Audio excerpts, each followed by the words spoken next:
пред 104 години од 1914 година.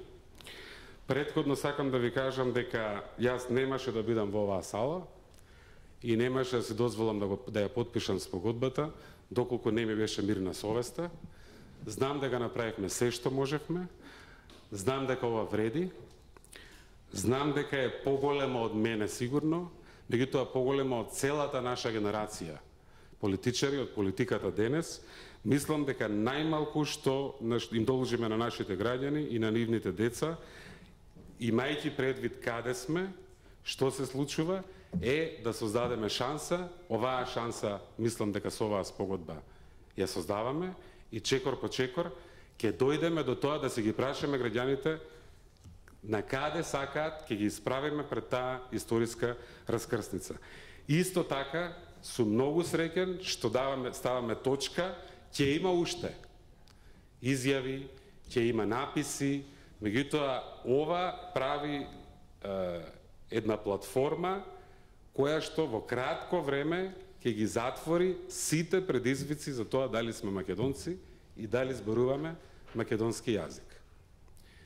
Не само во Македонија, туку секаде во светот. И ќе завршам со ова, мислам дека е мудрост што за жал се уште е актуелна и затоа се решив и ова го должам на татко ми, него му текна, синоќа во еден разговор ми кажа, види го воведот од извештајот на Карнеги за Балканските војни. Авторот е еден француски интелектуалец. Вистинските виновници во оваа долга листа на екзекуции, убиства, давења, палежи, масакри и зверства, наведени во нашиот извештај, не се, повторуваме, не се балканските народи. Тука сожалувањето мора да ја совлада индигнацијата. Не дозволувајте да ги осудиме жртвите. Ниту пак европските влади се вистинските виновници. Тие барем се обидоа да ги поправат нештата и секако посакаа мир, но не знаеа како да го воспостават.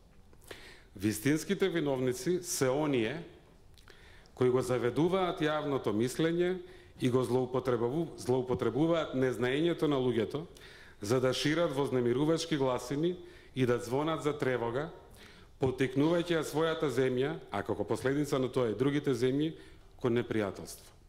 И ќе го повторам тоа што мислам дека за жал и денес е применливо. Тие кои го заведуваат јавното мислење и го злоупотребуваат незнаењето на луѓето за да шират вознемирувачки гласини и да звонат за тревога. Вистинските виновници се оние кои од интерес или склоност, изјавувајќи постојано дека војната е неизбежна, ја прават неизбежна, тврдејќи дека не можат да ја спречат.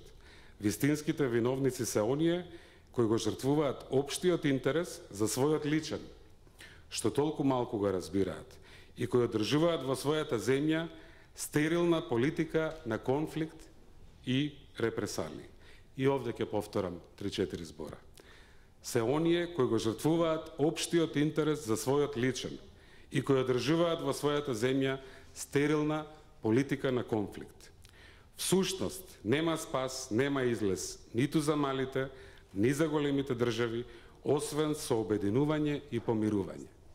Ова е порака што ние можеби денес, меѓу Македонија и меѓу Грција, конечно ја прифаќаме и работиме на оваа кауза.